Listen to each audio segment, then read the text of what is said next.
Good morning, friends. Hope that this finds everybody well. Today is the 28th day of the Omer, which is exactly 4 weeks. I apologize for yesterday, short notice not being here. Everybody's okay, but I was en route to the hospital, to the emergency room for one of my kids. Thank God, Baruch Hashem, he's fine. But I was driving to the hospital at 8:30, and thought it would be poor modeling to do this while I was driving. The midah for today is the midah of being a lover, and it introduces the next several days of specific types of love, loving people, loving the Almighty. But to take a step back and to give some context, the Hebrew word for love is ahava. It has a numerical value of 13, which is the same numerical value as the word echad, one. And last week we learned about the mitzvah of loving our neighbor like we love ourselves. And the mystics understand that the end of the verse, Ki ani Hashem, because I am God, is actually the reason why we have the capacity to love. It means a lot of different things, but I want to share two different approaches. One is that the root of the word ava, have, means to give. That God is the ultimate giver. God created us to be able to give, to be able to love us. Deep within our tradition, all over, we find beautiful expressions of God's love for us. And when we try to emulate the divine, we also become better lovers, right? Better givers. There's a reason why when a person gives to somebody, they feel a connection because they're giving of themselves to another and they become more connected. So one is that the divine itself is the source of all love. God is the ultimate lover. It's one of the reasons why we're constantly searching for pleasure, because God is the ultimate pleasure seeker.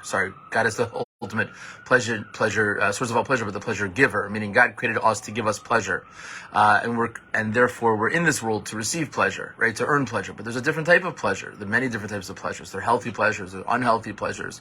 The ultimate pleasure is the infinite, eternal, coming close to the divine. One of the ways in which we're able to come closer to the divine is by connecting to other people. And that's why the verse says a person should love themselves, like love their neighbor like they love themselves. Ki ani Hashem, because I am Hashem, I am the source of every person.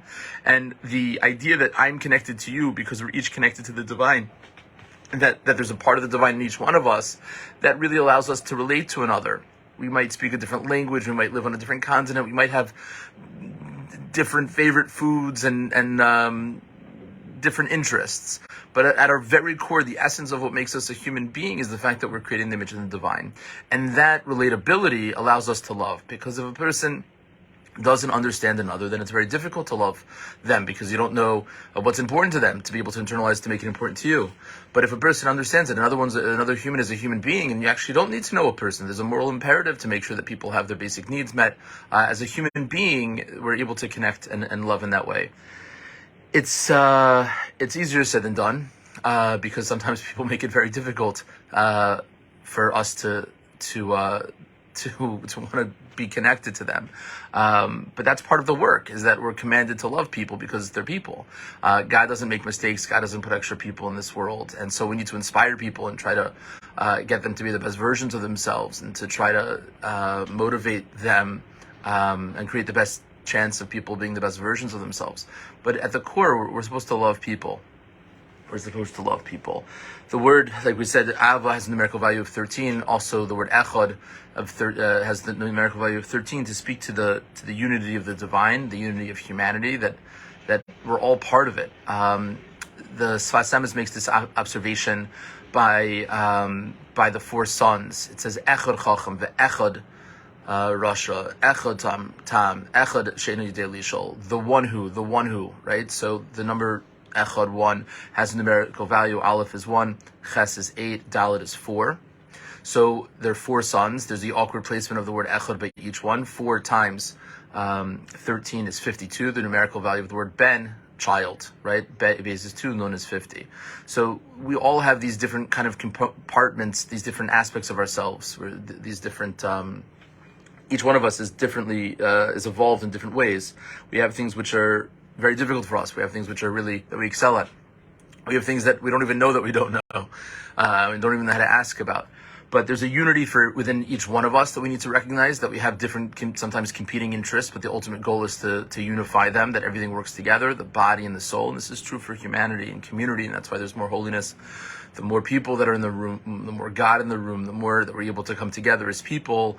The truth is, the more that we're able to come together as people, loving each other, the more that we can actually fight as people, because we know that we're in a safe space of, I see you as a human being, and because I feel connected and I love you, I'm invested in telling you that what you're doing is ridiculous. And that's part of what it means to be able to be in community, right? For the Jewish people to be able to come, for the Israelites to be able to come to the giving of the Torah, where they were connected like one person with one heart. There needs to be a love of the other, as if that you're a part of humanity, like I'm a part of humanity, and if you're not here, then my humanity is deficient. And unfortunately, we live in a time where we wish there were a whole bunch of people who weren't here. And I think what Judaism asks of us is to say, like, this version we don't want you to be, but be somebody else, be a better version, be the healthy, be the reason why you're here. Nobody's put into this world to do evil. That's not the way it works.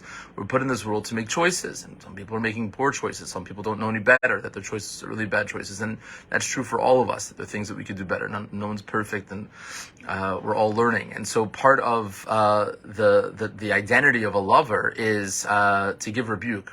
The rabbis tell us that to give rebuke needs to come from Ahava, that because I love you and because I care about you and because we're all living on the same planet, it's really important that we're unified for doing good. And so I want to acknowledge that what you're doing is not okay. It's not the best. And that's a certain kind of posture of feeling that. And to highlight what the rabbis say, that when a person is known as a lover, it's much easier to take the rebuke, right? If a person says, "Hey, I love you. I know that you know that I love you," and right. So yesterday I was in the hospital with my son. Thank God he's fine. And you see people in stressful situations. It brings out the best. It brings out the worst.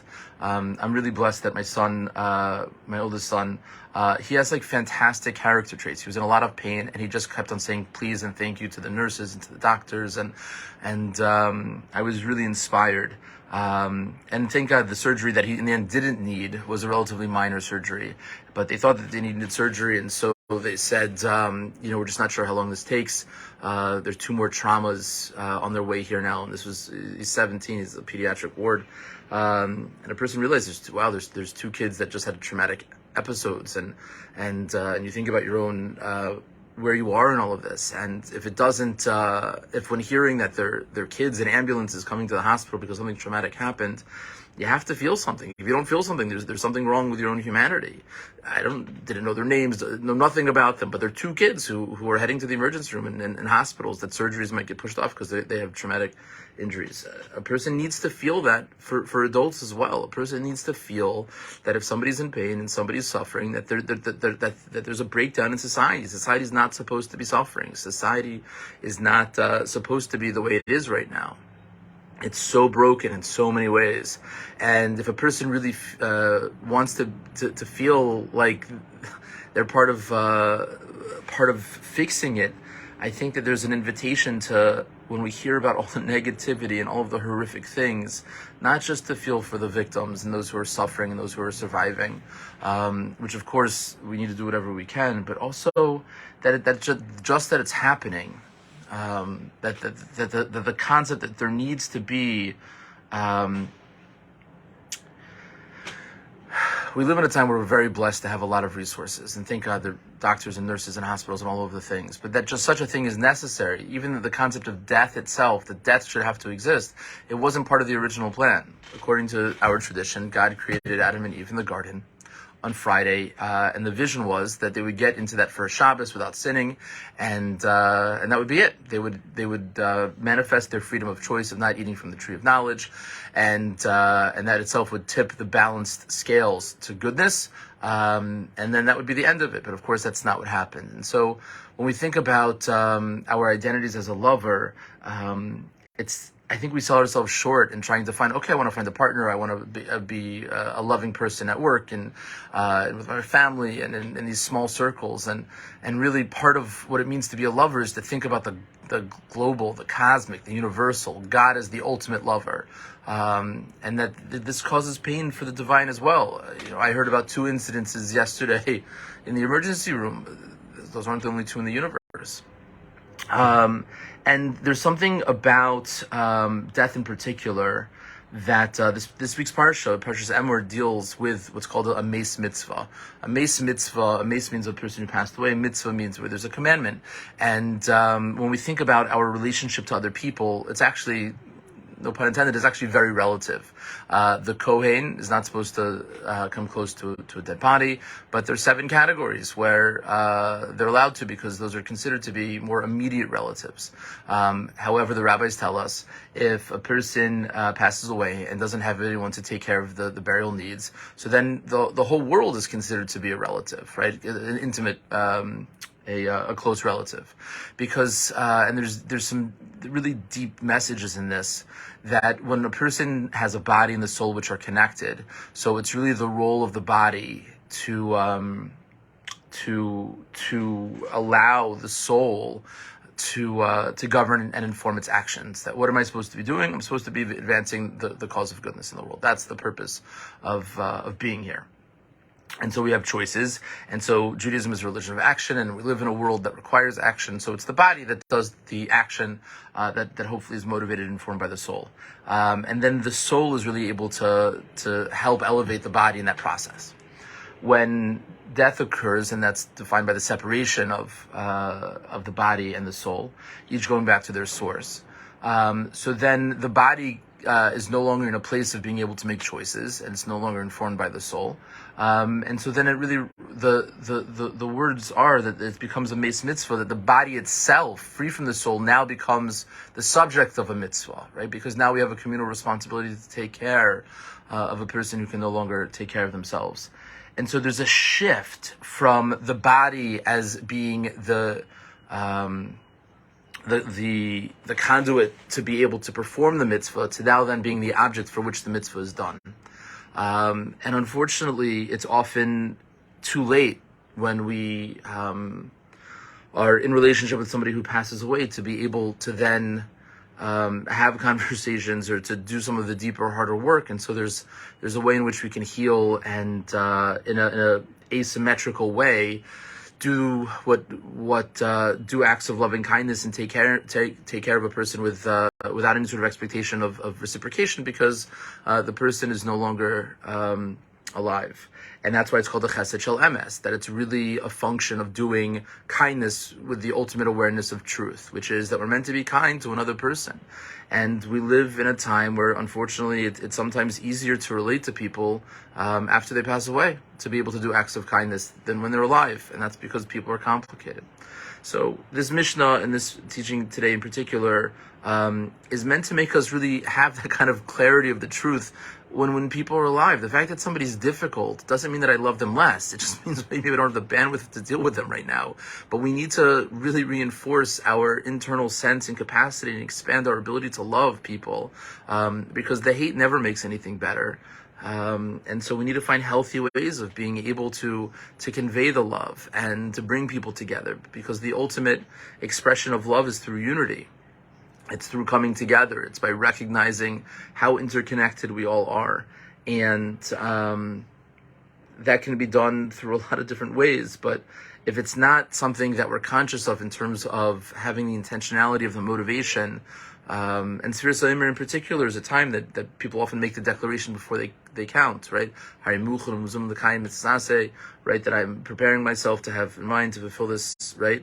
And we say like among all of Klal Yisrael, right? As part of, I'm counting as part of a nation of people who are counting, among a community of people who are counting. And I think it's something that we can work a lot on. And it's interesting in this mission, as a final thought, the word love shows up more, I think, than any of the other words. That when we think about knowing makras mekayim, knowing one's place, and having pilpul, and not sleeping too much, and not doing too much business, like all those things are great kind of supports for a healthy way of being. But at the core of it all is that the goal is love. That's why God created this world. That's why we're here. And the more love that we can bring into the world, the more love. The Rav Dasser writes that the word natan, the synonym for forgiving, is a palindrome. Nun Saf Nun, because when a person gives, they get back. It's reflected in the way in which it's spelled. So love is a function of giving, and healthy giving. When we give in ways which are appropriate, then we get back. And so we should all find healthy ways of being able to bring people close. The ultimate purpose of the Karbanos is about bringing close, and we don't have those types of sacrifices, but we can make other sacrifices today to reach out, to have greater expressions of love and connectivity and responsibility, particularly for the people who make it difficult. Kultiv.